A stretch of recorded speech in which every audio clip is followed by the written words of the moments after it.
మనము ఈరోజు ఎస్ఎల్ఎన్ తడా దగ్గర ఉన్నటువంటి వర్ధయపాలెం దగ్గర ఉన్నటువంటి హైలాండ్ లేఅవుట్లో ఉన్నాం.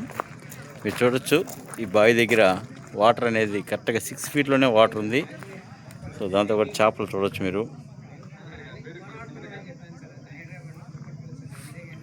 ఇది గెస్ట్ రూము. అలాగే మనకు కస్టమర్లు ఎవరైనా వస్తే కూడా ఇక్కడ కూర్చోవడానికి చిన్న పాకలాగా వేశారు. మొత్తం చుట్టూరు కూడా విల్లాసు, అపార్ట్మెంటు, సర్వీస్ అపార్ట్మెంట్లు అంతా ఉన్నాయి. దీనికి సంబంధించినటువంటి కస్టమర్ మేళా, మొదటి కస్టమర్ మేళా జరుగుతుంది కాబట్టి దానికి సంబంధించిన వాళ్ళు పూర్తిగా ఇక్కడికి వచ్చారు. దాన్ని మీకు చూపించే ప్రయత్నం చేస్తున్నాను. కావున ప్రతి ఒక్కరు ఇన్వెస్ట్మెంట్ చేయగలిగితే అద్భుతమైన రిటర్న్స్ వచ్చేదానికి అవకాశం ఉన్నాయి కస్టమర్ దేవుళ్ళకి.